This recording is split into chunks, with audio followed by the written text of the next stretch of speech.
Spike Lee está definitivamente em seu melhor momento. Os anos 2000 não foram tão bons assim para esse cineasta, que foi um dos grandes dos anos 80 e nos anos 90 também, quando ele fez Faça a Coisa Certa, Malcolm X. Ele se tornou uma grande voz, né, a respeito dos direitos dos negros nos Estados Unidos, e ele sempre nos seus filmes fez questão de falar sobre isso. Nos anos 2000 ele não teve tanto alcance assim, e há 2 anos atrás ele esteve de volta com Infiltrado na Clã, que foi o seu melhor exercício desde muito tempo, né? Foi o melhor filme que ele fez em muito tempo, e ele acabou ganhando o Oscar de melhor roteiro, finalmente, porque já faz muito tempo que ele merecia esse Oscar. Agora, com este filme novo que está estreando na Netflix, o Destacamento Blood, Spike Lee mostra para todo mundo que ele realmente está de volta, e de vez. Então, se você quiser saber mais a respeito deste filme que a gente assistiu e adorou, fique com a gente.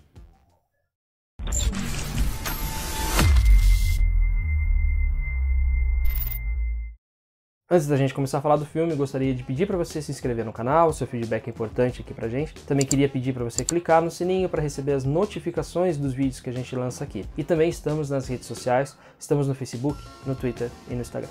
Se Infiltrado na Clã, o Spike Lee fez questão de mostrar para nós, espectadores, que ainda existem supremacistas brancos nos Estados Unidos através da KKK, que é a Ku Klux Klan. Ainda se permite a existência desse tipo de coisa, portanto ainda se permite que racistas que estão travestidos de supremacistas brancos ainda possam ter voz dentro da sociedade. Agora ele volta os seus olhos para a Guerra do Vietnã, que é um dos grandes conflitos do século XX, uma das guerras que deixaram uma grande marca no público americano, no próprio sonho americano, vamos dizer assim, e também, e principalmente, na parte da população negra dos Estados Unidos. Isso porque é uma coisa que eu não sabia, acabei descobrindo no filme, por exemplo, que a maioria dos soldados que foram enviados para a Guerra do Vietnã eram negros, apesar de apenas 11% da população americana ser de negros. Ou seja, basicamente o exército usou os negros como bucha de canhão para poder enviar para a guerra sem qualquer consideração.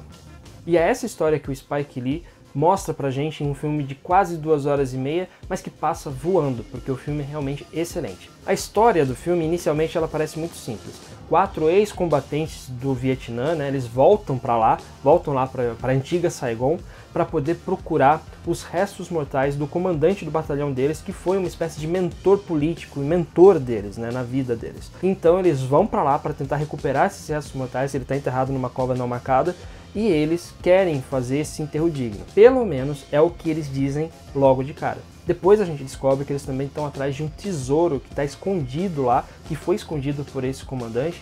Ele está escondido em algum lugar e eles precisam achar, e logicamente eles pretendem dividir esse dinheiro igualmente entre eles. E é a partir daí que a história então se desenvolve com vários desdobramentos muito interessantes. O que de melhor a gente pode falar sobre o Destacamento Blood logo de cara é os personagens. Todos eles são muito bem construídos. Cada um desses homens, já com 60 anos ou mais, eles têm muitas sequelas de guerra e cada um deles encarou esse problema de uma forma muito individual. Isso porque a guerra transformou a vida deles e depois, quando eles voltaram para os Estados Unidos, eles também tiveram uma transformação dentro da sociedade, porque eles começaram a perceber que a própria nação tratava ele de uma forma diferente e continua tratando até hoje. Então a gente tem o Otis, que é interpretado pelo Clark Lewis. Ele é um homem que parece ser muito pacato, mas ele tem vários segredos que ele esconde de todos que estão à volta. São coisas que aconteceram durante a guerra e que ele guarda para si mesmo e que ele tenta de todas as formas tirar da cabeça, mas não consegue. Depois a gente tem o Ed, que depois que ele voltou para os Estados Unidos, ele conseguiu sucesso comercial sendo revendedor de carros, mas ele também tem várias sequelas de guerra que são tratadas durante a projeção deste filme. Depois a gente tem o Melvin, que é um dos personagens principais dessa história, porque é ele que tem a ideia de voltar para o Vietnã para tentar achar os restos mortais do comandante. Acontece que ele também conta logo em seguida que tem esse tesouro escondido e ele vai lá com o detector de metal, ele que está levando, né, esse detector de metal para tentar achar este tesouro que está escondido lá. Ele é o cara que é o amigão da galera, todo mundo gosta muito dele, só que ele também tem esses interesses escusos por trás. Então, a gente chega ao quarto homem que faz parte desta narrativa, que é o Paul, que é interpretado pelo Delroy Lindo, que é um ator já veterano de Hollywood. Você pode conhecer ele de rosto, mas não saber o nome, mas muita gente já conhece o trabalho deste ator e ele sempre foi um ator muito bom. Aqui ele interpreta o mais sequelado de todos os caras que vão pro Vietnã, né, desses sessentões que estão lá. O personagem dele, o Paul, ele é um veterano que é mal-humorado, ele é soturno na maioria das vezes, ele é um homem amargurado e principalmente ele é eleitor do Trump. Ele não larga do bonezinho dele lá que está escrito Make America Great Again, que é o lema do Trump, e ele se torna um homem conservador total.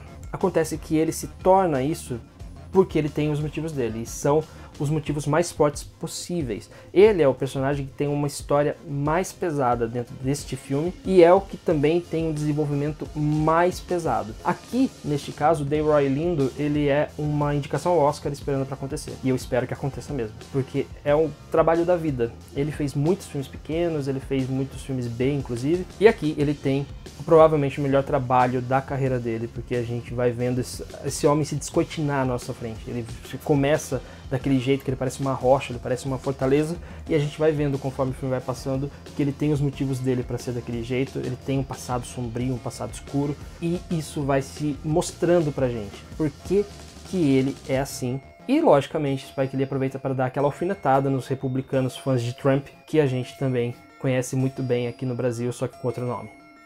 E por fim, não menos importante, a gente tem o Chadwick Boseman, né, que interpreta o Norman, que é o comandante desse grupo. A gente vê ele através de flashbacks, né, porque o filme se passa lá na Guerra do Vietnã e ele morreu nessa guerra de forma misteriosa, mas a gente vê o discurso dele, que é um discurso inflamado, é um discurso pesado, é um discurso que realmente faz com que a gente bote a mão na consciência para pensar em determinadas coisas que aconteceram na Guerra do Vietnã e que até hoje não são tão faladas. Ele tem um discurso absolutamente importante, é um discurso visceral e é a bússola moral deste filme. Se a gente quer entender o que o Spike Lee quer falar com este filme, a gente tem que prestar atenção no discurso desse personagem.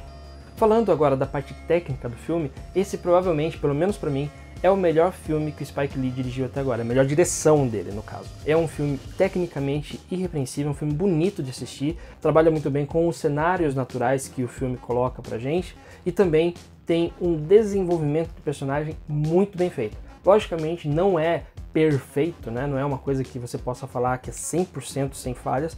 Existem problemas narrativos, principalmente no que diz respeito ao Norman, né? Tem alguns problemas ali de consistência narrativa, mas no fim das contas, se você olhar no geral, é o melhor trabalho de direção do Spike Lee, pelo menos em muito tempo, né? Fazia tempo que ele não apresentava um trabalho tão consistente. Ele começou com Infiltrado na Clã, que é um filme fantástico, maravilhoso, para mim foi um dos 10 melhores filmes da década até o momento, e agora ele está entregando mais um filme que tem tudo para ser uma obra-prima.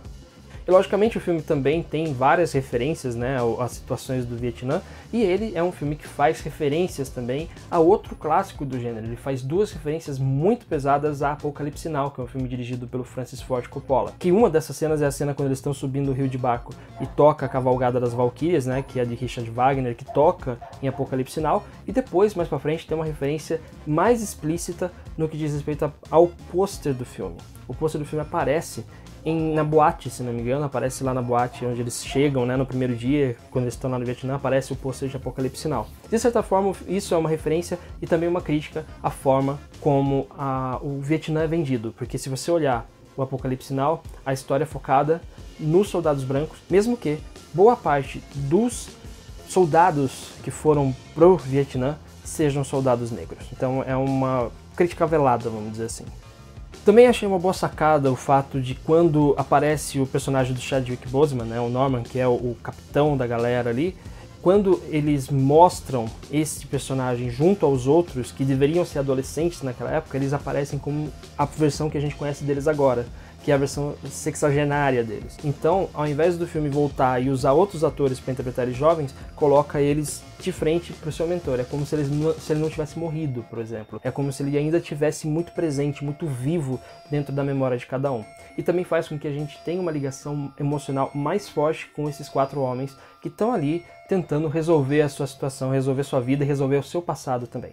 Mas se você espera grandes cenas de guerra, como, sei lá, o Resgate do Soldado Ryan, sabe? A Segunda Guerra, mas é o tipo de cena que o Resgate do Soldado Ryan traz pra gente no filme. Se você espera isso de Destacamento Blood, você não vai achar, porque o filme ele é mais concentrado nos personagens e na busca desses personagens por respostas, além, logicamente, do tesouro que é proposto logo no começo do filme. E a proposta do filme é justamente essa, fazer com que estes homens revivam o pesadelo vietnamita que eles tiveram e também nós, espectadores, conheçamos exatamente como foi aquele pesadelo fora daquilo que a gente viu nos últimos anos com a representação do Vietnã, como Platoon, Nascido em 4 de Julho, outros tantos filmes que falam sobre esse conflito, mas ignoram praticamente a parte humana e principalmente a parte negra deste conflito. É para mim impressionante que não existam filmes, outros filmes que falem sobre os negros de uma forma mais direta dentro da Guerra do Vietnã, porque como esses outros filmes que eu falei, todos eles são protagonizados por atores e personagens brancos. Aqui,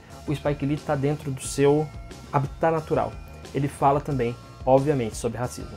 A grande mensagem do filme é falar sobre o colonialismo que aconteceu na Guerra do Vietnã, com a população negra sendo usada como bucha de canhão, como sendo usada para sendo colocada na frente. Tem até eu me lembrei, quando eu vi isso, me lembrei de um episódio do South Park, não me lembro se é no episódio ou no filme, que a população negra é colocada na frente para ser o bucha de canhão, para que seja tirada primeiro, ou seja morta primeiro, para proteger os brancos que estão atrás. É isso que o filme propõe pra gente, esse pensamento. Por que até hoje esses homens não são reconhecidos e todo o material que é feito sobre o Vietnã é focado nos personagens e pessoas, né? Pessoas reais, no caso, pessoas brancas.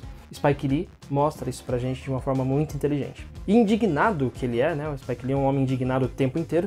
Ele mostra pra gente, através desse filme, que os Estados Unidos preferiu derramar o sangue de seus pares ao invés de tratá-los de forma digna. E isso parece que não mudou muita coisa, como a gente pôde ver aí no caso do George Floyd, que acabou acendendo novamente a luta antirracista no país. O timing de estreia desse filme foi simplesmente perfeito. Eu sei que não foi combinado, não foi uma coisa pensada anteriormente, mas vai cair certinho pro momento em que a gente está vivendo agora. Por fim, então, para encerrar, Destacamento Blood é um filme de comédia, é um filme de drama, é um filme geracional, que conta a história de gerações, né, de coisas que são passadas de uma geração para outra, além de falar sobre colonialismo, além de falar sobre racismo e também sobre a inutilidade de uma guerra. É um filme que aborda vários temas e todos os temas são abordados de uma forma bem interessante, se bem que tem algumas pontas soltas, como por exemplo o personagem do Jean Reno, que faz um pouco mais do que uma participação especial, como um banqueiro que está interessado no ouro que eles estão procurando, mas ainda assim tem a sua importância. O filme é importante, é um filmaço, um filme que você precisa assistir o quanto antes. Isso porque o filme oferece uma experiência visceral e emocionalmente fantástica. Para nós, é 5 estrelas sem nem pensar 2 vezes. Bom, por hoje é isso. Se você assistiu ao filme, pode deixar aqui nos comentários o que você achou dele. A gente vai ter o maior prazer em receber a sua opinião. Um abraço para você então, a gente vai ficando por aqui. E é isso aí. Tchau.